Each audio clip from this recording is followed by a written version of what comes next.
আসসালামু আলাইকুম এভরিওয়ান, আশা করছি সবাই ভালো আছেন, সুস্থ আছেন। আমরাও ভালো আছি আলহামদুলিল্লাহ। নতুন আরো একটা ব্লগে সবাইকে ওয়েলকাম করছি আমার চ্যানেলে। আর আজকের ব্লগটা শুরু করছি আমার রান্নাঘর থেকে।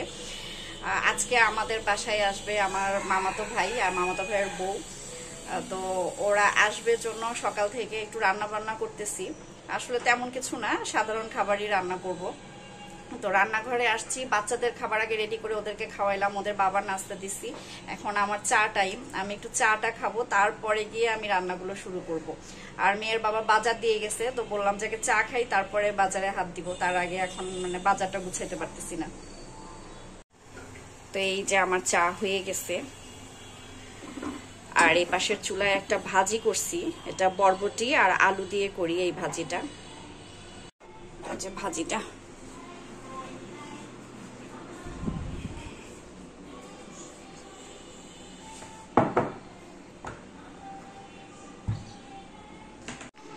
এই যে আমার চা নাস্তা, চায়ের সাথে পাউরুটি নিছি।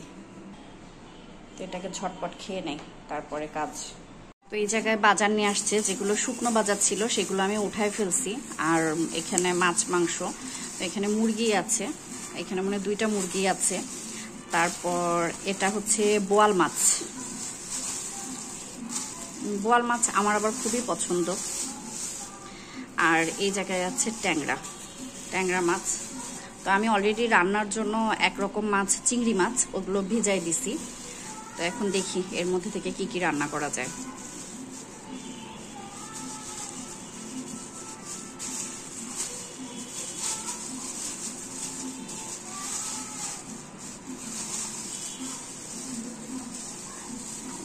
ট্যাংরা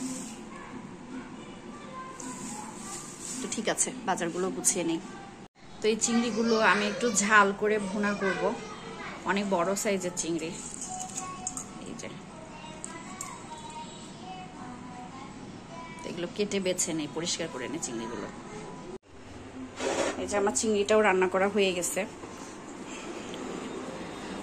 এখন মুরগিটা চুলাই দিব। আমি খুব তাড়াহুড়ো করছি যাতে ওরা আসার আগে আমার রান্নাগুলো শেষ হয়ে যায়। এই যে মুরগির মাংসটাও রান্না হয়ে গেছে, ভাতটাও বসিয়ে দিয়েছি, তো থাক এরকম। তো আমি একটু আম কেটে নিচ্ছি, একটু না অনেকগুলো। দেখো কে আসছে, কে আসছে। আপনারা সবাই রুকাইয়াকে ভাবির ভিডিওতে দেখেন, তো আজকে আমার ভিডিওতে দেখেন রুকাইয়া বুড়ি। নাও বাবু আসো, আম খাও। না আম পছন্দ না?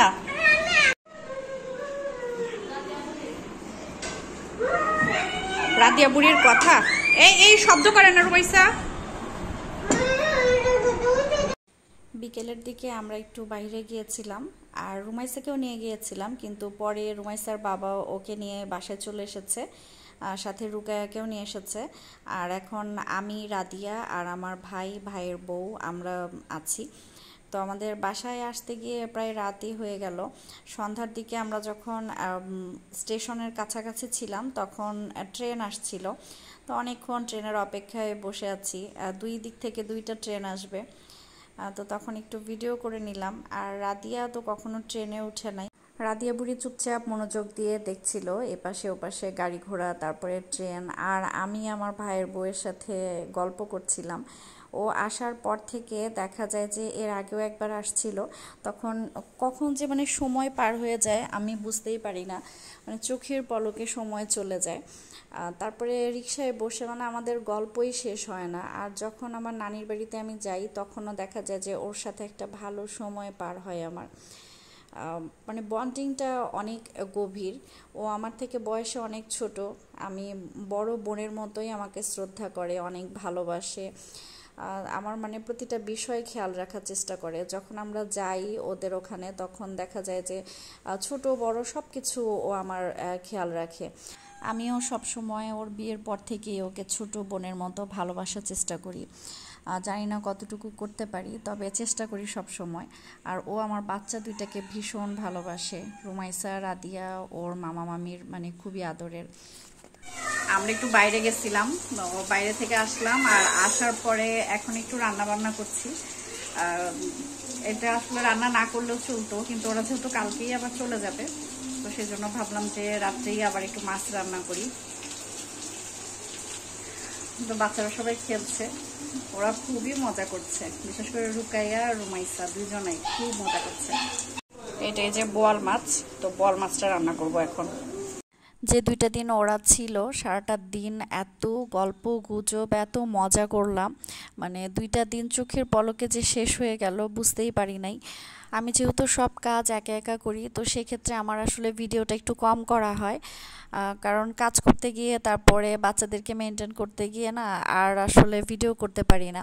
তো এই জন্য সবসময়ই আমার ভিডিও একটু কমই আসে, বা ভিডিওতে সেভাবে করে আমি সব কিছু আপনাদের সাথে শেয়ার করতে পারি না। তো কিছু করার নেই, এটা আমার সারা জীবনের হয়তো বা অজুহাত থেকেই যাবে।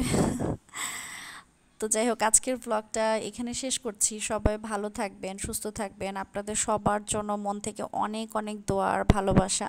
আমি এখন পর্যন্ত যতটুকু করতে পেরেছি বা যা কিছু অর্জন করেছি সবটা আপনাদের জন্য।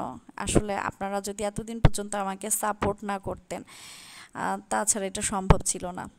আল্লাহ হাফিজ।